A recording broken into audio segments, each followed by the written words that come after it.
안녕하세요. 이슈이슈 애청자 여러분. 여러분과 함께 시장에 있는 이슈들을 통해서 주식 투자를 공부해보고 또 실제 투자 수익률로도 연결해보는 시간 이슈이슈 문을 열었습니다. 최근 들어서 시장 참 힘들었다라는 체감을 많이 하셨을 것 같아요. 자, 그런데 3월 11일 선물오션 동시 만기일 그때 외국인들이 다시 한번 들어와 주면서 시장을 들어 올려주는 모습을 보여줬는데요.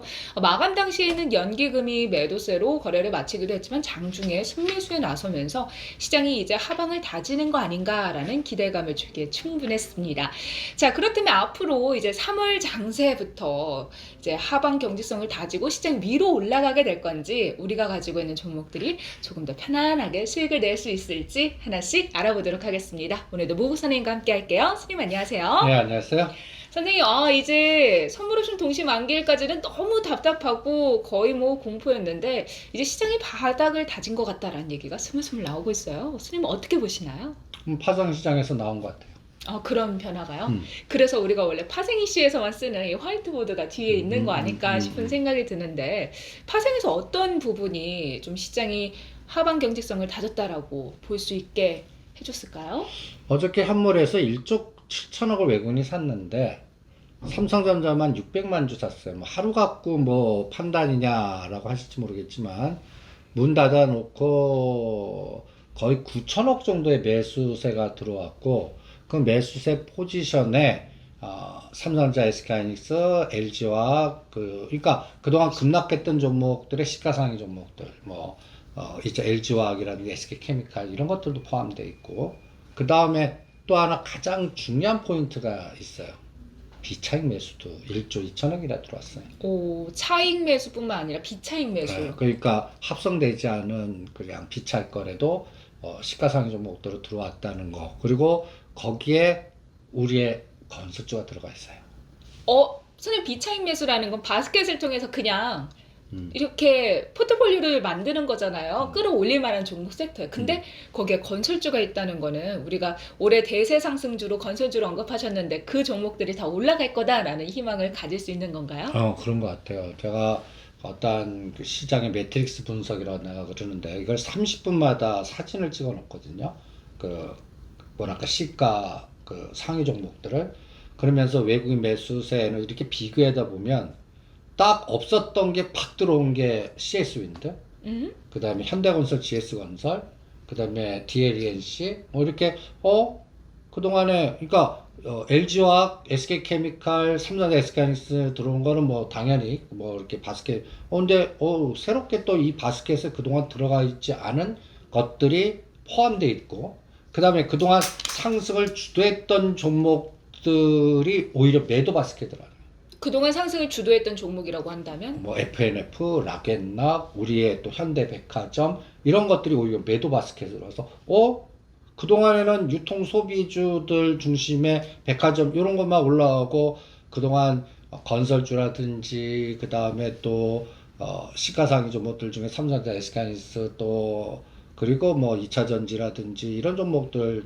계속 매도 바스켓 집어넣었다가 뭔가 확 문 닫고 들어오는 에너지에 확 바뀌는 것 같고 또 하나는 풍력의 CS윈드 들어와 있고 그 다음에 낙폭가다 IT에 DBI텍이 딱 들어오는 거 보고 이게 시소가 바뀔래나 하는 느낌이 들어서 그래서 제가 오늘 칠판을 좀 준비했습니다. 선생님 이 칠판의 의미 좀 궁금한데 어떻게 해석을 해볼까요? 그러니까 그 매수 바스켓이 들어온다는 얘기는 그동안은 삼성전자를 계속 때렸단 말이에요. 그럼 삼성전자 매도하고 그 다음에 뒤에서는 뭐 선물 매수 합성을 한 게 이제 반대로 되는 거야. 삼성전자 현물에서 매수를 해요. 매수하거나 순수하게 바스켓 그냥 그 합성되진 비차익 매수가 들어와. 그러면 이게 시세를 올리면서 선물 매도를 합성하는 거야. 그러면 이렇게 출렁출렁하면서 중간에는 요거를 좀 청산할 때는 이제 파란 색깔로 바뀌어요.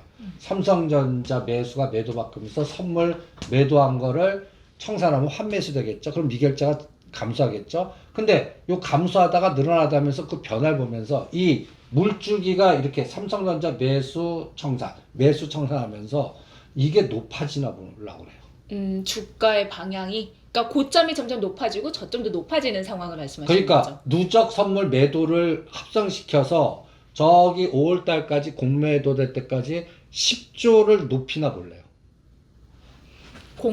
그럼 공매도가 허용되면 그때부터 또 그때 바꾸나 볼래요.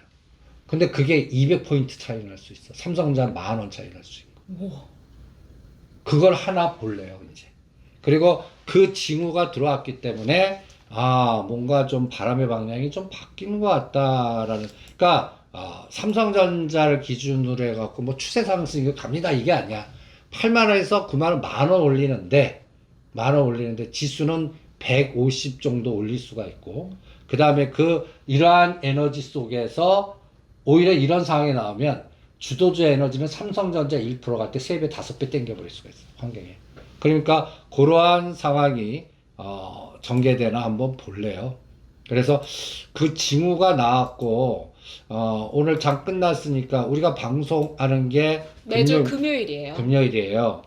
오늘 한번 시가상위 종목에서 오늘 삼성전자가 800원 정도 올랐거든요. 근데 실제로는 시가가 고가예요. 83,500원 찍고 밀렸다가 지금 종가는 플러스 800원인데 오늘 투자자 동향을 좀 볼게요. 오늘도 외국인이 4,600원 샀어요. 지금 이렇게 연속적으로 나온 거 처음이야. 그러니까 지금 3거래일 연속 외국인이 순매수를 해주고 있는 거죠. 이거 처음이야. 지금 어제까지 이틀 연속 2조 원이 넘었고, 그럼 오늘 거의 2조 5천억 2조 5천원. 난 이게 10조가 넘길 것 같아. 외국인들의 매수세가요. 그거를 추적을 해보려고 그러고, 그 속에 삼성전자가 수량으로는 어느 정도 매수 에너지가 들어오나. 전에 11월 말부터 12월 7일까지 시장을 2200단에서 올리면서 삼성전자 한 1조 이상 샀거든. 거기에서 시장에 상승 에너지 줬다가, 그리고 지수는 더 갔는데 삼성전자 계속 팔아먹었거든. 네. 그러면 요번에는 이제 공매도가 허용이 된다는 거를 얘네들이 감을 잡고 계속 어느 정도 에너지가 나오나. 오늘도 연속 매수네요. 어저께 600만 주 샀는데 오늘 220만 주를 샀네요. 그럼 선생님, 이게 금액 베이스로 보는 거랑 주수 단위로 보는 거랑 어떤 차이가 있나요? 뭐 또 무슨 차이가 있어? 종가 단위로 곱하기 하면 그러니까 금액이고. 저희가 볼 때 뭐 그 주수 단위로 보든 금액 베이스로 보든 상관은 없는 거죠. 그러니까 금액 베이스로만 보면 지금 금요일 어저께는 4,900억 샀고 오늘 1,800 샀으니까 합치면은 6,700억 정도 샀네. 이거 에너지 괜찮아요. 그래서 뭔가 바람의 방향이 삼성전자 하나만 보고를 해서 너무 성급한 거 아니냐 그러지만, 항상 이런 맥점에는 이런 징후들이 나와요. 만기일 딱 끝나고 나서부터 변화가 나오는 거예요. 그래서 이게 봄바람 불래나 봄이 오시는데 그런 느낌도 들고요. 그 다음에 그렇게 되면 수위가 올라서 이제 삼성전자 같은 배가 뜰 수 있거든요. 이 뜨면은 이제 차익 매수를 통해서 시장이 요번에 장중에 2,950을 깼다면 여기서 200만 더 해봐요. 그럼 3,150. 그리고 직전 고점 들으면 여기서 100을 더 올려야 돼. 그럼 300, 그거는 아직 모르겠어요. 그런 거는 4월 옵션 만기, 5월 옵션 만기, 6월 동시 만기, 이 3개월 동안 진행하는 과정 보고, 특히 5월 3일 날은 공매도가 되게 될 테니, 그래서 공매도까지는 이거를 올리나 볼래요. 그래서 올리는 에너지 갖고 이 시장을 좀 판단하려고 그러고, 그런데 수익률은 삼성전자가 예를 들어서 8만 원에서 9만 원 가다가 요번에 저점이 그러니까 예를 들어서 86,600원이에요. 그러면 9만 원, 예를 들어서 9만 원 나누기 86,600원, 한 11% 상승이네요. 네. 그러면 곱하기 3배, 5배가 막 나온다는 얘기예요. 이 정도 에너지가 나오면 30에서 50%짜리가 많이 나와. 이게 건설, 건자재, 주도주적 에너지가 나오나 이걸. 그리고 IT 부품단 중에 납폭 과다주도 많잖아요. DB하이텍. 이 DB하이텍은 삼성전자 10% 갈 때 5배 갈 수도 있어요. 50%. 그러니까 그런 에너지를 한번 시장을 통해서 한번 물어볼래요. 일단은 어제부터 징후는 좋아지기 시작합니다. 그러면 현재 지금 보유하고 있는 종목들이 좀 많이 손실 구간인 분들이 많잖아요. 자, 그렇다면 이제 시장이 상승을 한다면 어떤 섹터에 추가 매수를 한다거나 아니면 새로 신규 매수를 해서 좀 이 손실을 만회해 봐야 될까요? 주도주에 해야죠. 그러니까 삼성전자가 예를 들어서 요게 이제 최대 진폭이 11% 에너지예요. 네. 그럼 나 삼성전자 안 해요. 선물 매수하거나 옵션 콜 매수하지. 그리고 이것 대비 3배, 5배 갈 수 있는 IT 부품단의 납폭과다주의 시스템 반도체나 파운더리 하는 예를 들어서 DB하이텍이라든지 이런 것들 하죠. 그리고 이제 요번 바스켓에서 새롭게 들어온 종목들. 어떤 거는 트레이딩 할 거고 어떤 거는 추세로 갈 건데 요번에 건설, 건자재 이런 것들은 추세로. 그래서 현대건설, GS건설 이런 것들이 한 삼성전자 10% 올릴 때 한 30에서 50% 갈래나? 우리 DLENC 얘기 많이 했잖아요. DLENC가 11만 원 단에서 30% 가면 얼마예요? 그럼 직전 고점 돌파하는 거거든요. 13만 5천원, 14만 원. 50% 하면 얼마예요? 15만 원. 이렇게 한번 카운팅 해보래요. 현대건설 요번에 저점이 한 3만 7천 원이면 계산해 보는 거예요. 3만 7천 원, 3만 7천 원 곱하기, 아이고, 37 곱하기 1.30%, 4만 8천 원. 그러면 직전 고점 4만 돌파하는 거거든. 그리고 50% 가요. 그럼 30 곱하기 1.5. 이게 5만 5천 원. 5만 원 넘어가면 와우 땡큐 이렇게 볼래요. 그러니까 삼성전자를 1을 놓고 3배에서 5배 가는 정도의 에너지를 주도주로 보겠습니다. 그러니까 그리고 문제는 뭐냐? 다 안 가요. 여기 이번에도. 그러겠죠. 시장이 뭐 전체적으로 상승하기에는 너무 무겁고 또 상승했던 섹터들이 오히려 조정을 받고 하락했던 섹터에서 올라가든가 뭐 좀 균형을 맞추려고 하지 않을까요? 그래서 시가 20개, 1등부터 20개는 못 간다 쪽에 할래요.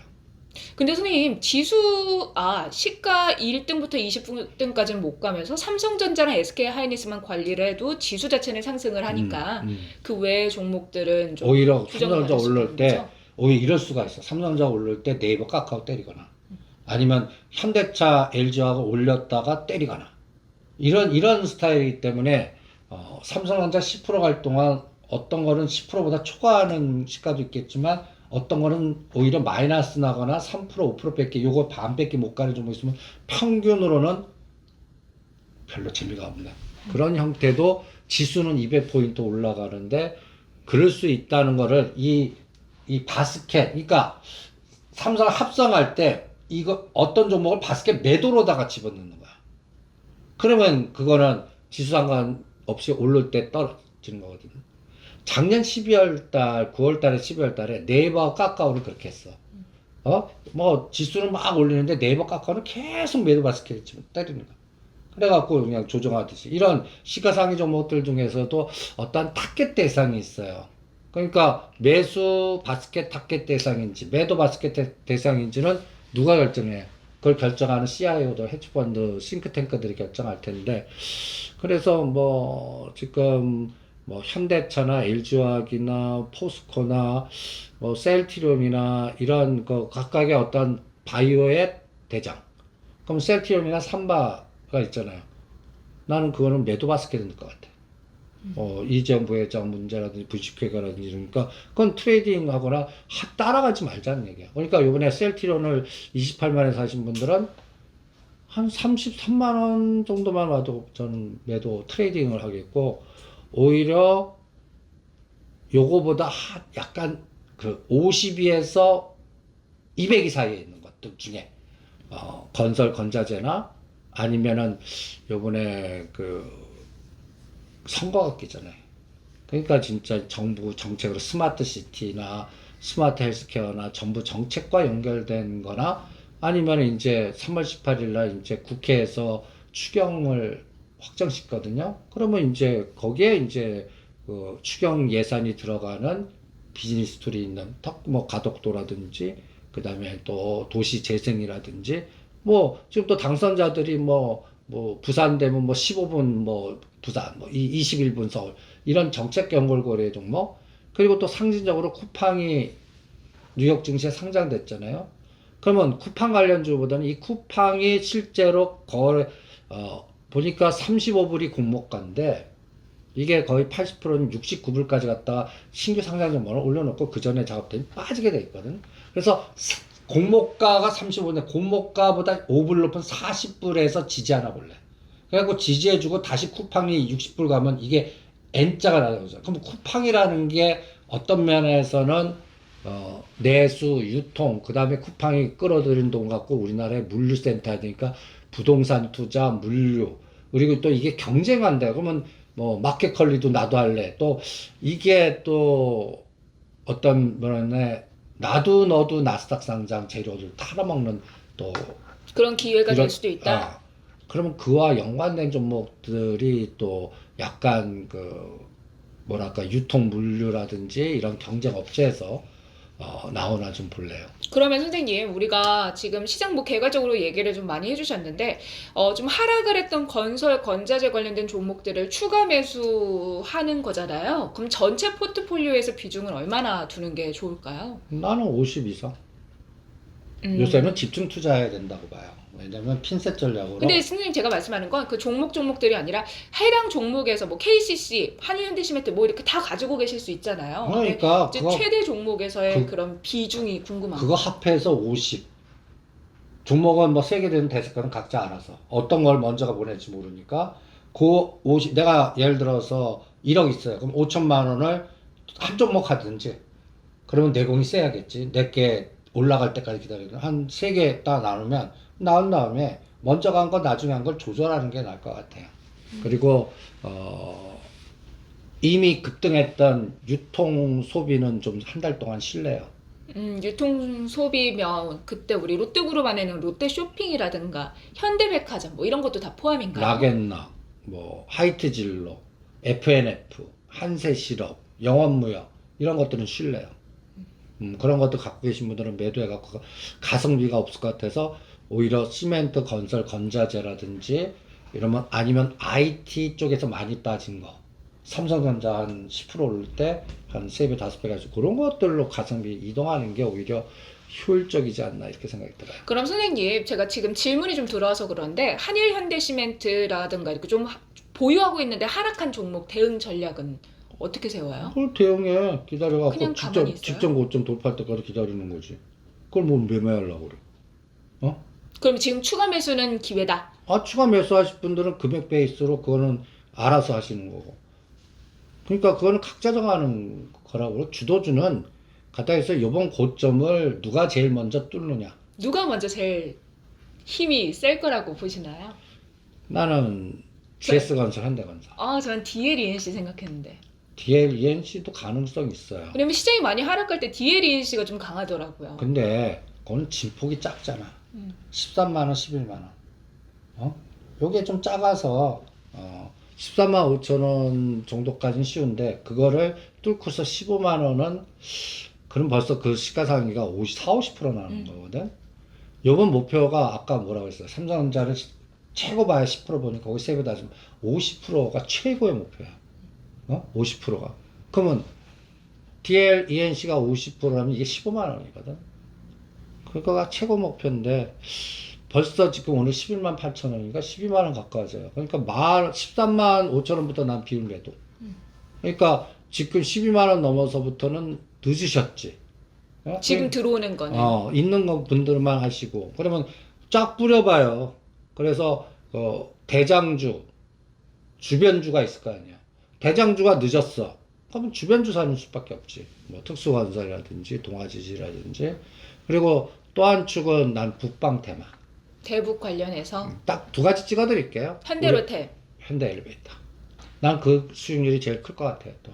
근데 스님이 대북 관련된 유화적인 제스처가 나와야 되는데 사실 뭐 구체적으로 아직 뭐 언급이 된 게 하나도 없잖아요. 언급 안 하, 그리고 나오지 않아요. 북한은 대응 안 할 거라고 봐. 뭐 그런데 보면 왜 갑자기 대북 관련주예요? 우리가 미리 만든다는 거지. 그 상황을. 그러니까 그리고 현대로템은 그 정의선 회장의 머니께 거버넌스하고도 연결돼 있어요. 수소 충전 관련해서. 수소 충전소, 정부의 정책, 그리고 이거를 빨리 인프라를 구성해야 뭐 전기차든 수소 전기차든 이게 빨리 이길 수 있는 거거든요. 그러니까 그리고 지금 수소 경제에서 또 TV 딱 나온 세 분, 정세균 국무총리, 그 다음에 SK 회장님, 현대차그룹 회장님, 딱 세 명이서 딱 수소 경제 책임지시겠다고 그러잖아. 손잡고. 그러니까 그 정책적 의지가 나는 선거가 요번에 뭐 한 여당이 이겼든 졌든 지면 더 열받아갖고 대선은 뺏길 수 없다 더 강화시킬 거고. 그러니까 그게 시작점이 나는 4월 7일 결정 나고서부터 돈은 선거 이후에 나는 그 확인이 테마는 될 것이다. 건설이나 그리고 이제 다음 대선 테마를 겨냥해서 뭔가 우리가 먼저 북방 쪽에 제스처를 취할 것 같아요. 뭐 지어줄게, 뭐 줄게, 뭐 돌아놓게. 근데 북한은 간단하게 한 번 갖고는 토라져 갖고. 근데 선생님 저번에도 저희가 살짝 언급한 것 같긴 한데 지금 내부적으로 국민들도 힘든데 뭐 해줄게 이런 제스처를 취하는 거를 국민적인 반감이 있을 수 있잖아요. 그러니까 요번에 그냥 무상지원 개념이 아니야. 같이 살자 해서 투자하고 해서 같이 일하자야. 니네들 노동력 제공해. 도로 깔아줄게. 문 열어줘. 그러면 거기서 지어갖고 공장 짓고 같이 나눠 먹자. 이런 어떤 그 약간 정치적 에너지와 경제적 에너지를 분리하면서 뭔가 경제적인 부분을 풀러가려고 그러고, 그 다음에 니네 금관상황이 좀 허용해. 그럼 우리가 관광가에서 달러 벌게끔 해줄게. 중국에서 벌기 힘들잖아. 이런 것들을 이제 북한도 지금 먹고 살기가 지금 말 안 하지만 요새 조용한 게 나는 쟤네들 먹고 살기 진짜 힘들구나. 목소리가 안 나오는구나. 난 그런 생각이 들어요. 북한이 그동안에 그 재원을 확보했었던 게 중국의 노동자 파견이라든지 이렇게 해서 거기서 풀어나오는데 이 중국 이 짱깨 애들이 얼마나 독하냐면 중국 사람들이 중국 사람들이 진짜 북한 차단을 해 자꾸. 못 갖고 여러 가지 노이죠. 그러니까 오히려 그 북한 그 이러한 실질적으로 그러한 부분을 담당하는 그 책임자 있으면 오히려 중국 그냥 욕 무지할 거라고 열받아 갖고. 그러니까 이런 경제적인 부분을 지금 풀어 나가야 될 수밖에 없어요. 그래서 지금 뉴스에는 안 나오잖아요. 주한미군 그 전작권약이 이런 것들이 잠정으로 합의된 것 같아요. 근데 거기에 대한 자세한 내용은 안 나오거든요. 오프 더 레코드 같은데. 근데 나는 그거를 기준으로 해서 지금 한미 군사훈련 이런 게 지금 추약되고 뭐 그러면 이제 뭐예요? 주한미군 분담이 확정됐다는 얘기는. 그러면 저기 용산이나 이런 거 이제 철수가 시작되는구나. 군대는 나는 아직까지는 철저히 바이든 정부가 철수는 안 시켜요. 그럼 뭐부터 하냐?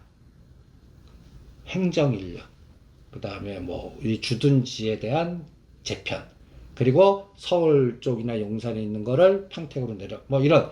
그러니까 여기도 구조조정이 생길 거라 같아요. 그러면 거기에서 가장 비는 게 용산. 그럼 용산 거기 가만히 있을 거면 개발 팍 들어가지. 네. 그러니까 이러한 개발 이벤트가 나는 속도가 이제는 주한미군 분담금 합의, 대선까지 개발 속도, 그 다음에 아파트 공급 물량 이런 속도가 빨라지겠구나. 그러니까 전체적으로 올해 SOC 관련한 모멘텀이 계속해서 이어나가고 바스켓에 건설주가 들어갔다는 것 자체만으로도 우리가 이 건설주를 좀 큰 흐름에서 보기에 굉장히 적합하다. 그리고 현재 좀 손실 구간에 있더라도 여러분들이 그걸 너무 걱정하시고 일희일비하시기보다는 좀 오히려 좀 긴 호흡에서 편안하게 보실 수 있다라면서 다양한 모멘텀이 있는 거 하나하나 짚어주셨어요. 아니 그러니까 그러면 한의연대 집에도 질문하시는 분 보면 높이 들어오신 분이야. 우리가 처음 시작할 때 들어오시진 않고. 그러니까 약간 그냥 조정 때 우리가 재진입 이야기 했을 때 들어가셨던 것 같아요. 그러니까 봐봐. 한일현대시멘트의 변동성을 봐요. 한일현대시멘트. 이게 시작점이 어디예요? 시작점이. 작년도 25,000원, 28,000원이라고. 그리고 4만 2천 원, 3천 원에 매도해갖고 3만 7천 원, 8천 원대 들어가라고 그랬거든. 응? 근데 4만 원대 들어가신 분들도 있어. 그럼 4만 원대 들어가신 분은 종합주가 지수가 그 3,100이나 200대 들어오신 분이야. 그분들은 또 닦으셔야지. 여기서 뭘 끊어. 그리고 이걸 돌파해갖고 이제 월봉의 호흡으로 좀 바꿔봐요. 얘 아직 월봉의 호흡으로 보면 아직 발동도 안 걸었어요. 여기 보시면 과거 월봉의 2018년도 고점이 얼마예요? 9만 원이에요, 9만 원. 9만 원짜리가 2만 원까지 빠졌다가 지금 4만 원까지 갔다가 3만 7, 8천 원 있어요. 나는 요번에 5자 보이면 이거는 움직일래요. 그러니까 그러려고 그러면 직전 고점 4만 3천 원을 돌파해야 되잖아요. 그래서 1, 2, 3 그래서 제발 좀 일봉으로 좀 보지 마요. 주가나 회사가 하루에 뭐 바뀌어? 하루 안 바뀌어요. 한 달에 바뀌어도 난리 나게. 그러니까 이런 종목들의 물줄기는 그냥 월봉의 오브로 보고 목표 단가를 보면서 1, 2, 3, 4, 5 이렇게 해야 우리가 작년도에 기아차 정리성 거부해서 3만 원대 갖고 6, 7만 원대 팔아드렸거든. 6, 7만 원 팔아드렸을 때도 상당히 근데 그게 10만 원까지 갔잖아. 그러니까 이런 건설이나 이 주도주 물주기는 대충 시작점에서 한 8개월에서 13개월은 기본으로 봐야 돼요. 그러니까 그런 것들을 참고하시면서 전략의 물주기를 잡고 1파동 준 다음에 2파동 눌림목이 끝난 것 같아. 이제 3파동이 제일 긴다고 하는 엘리어트 파동이 3파동 구간에 들어왔는데 이 3파동을 짧으면 6개월, 길면 내년 대선까지 봅니다. 네, 그러니까 저희 방송의 특징은 저희는 단타나 스캘핑 뭐 이런 단기적인 매매를 지향하지 않아요. 주식시장 전체적으로 이슈라 모멘텀을 찾아보면서 또 공부를 하고 그걸 통해서 좀 마음 편안하게 투자하는 것을 저희가 지향을 하기 때문에 혹시나 이 종목은 뭐 하루 이틀 제가 뭐 장난으로 맨날 숨쉬듯이 매매를 한다고 하지만 그렇게 하는 방송이 아니에요. 그러니까 저희의 취지를 잘 이해해 주시고요. 일단 큰 트렌드로 가는 종목들을 또 그만한 이유가 있고 또 저희가 모멘텀을 여러 차례에 걸쳐서 언급을 해드렸으니까요. 참고해 주시면 좋을 것 같습니다. 자, 결국 이 시장이 상승을 더 하느냐 아니면 더 밑으로 빠지느냐 이것 때문에 굉장히 여러분들 궁금하셨을 것 같은데요. 시장 이제 바닥은 잡은 것 같고 좀 상승 에너지가 계속해서 올라가면서 한동안은 조금 시장에 차별화된 양상 속에서 수익을 낼 수 있는 장이 오고 있다라는 이야기를 나눠봤습니다. 오늘 저희가 준비한 내용 여기까지고요. 저희는 다음 시간에 찾아뵙도록 하겠습니다. 여러분들의 구독과 좋아요, 애정 댓글 기다리고 있을게요. 저희는 다음 시간에 뵙겠습니다. 여러분 안녕.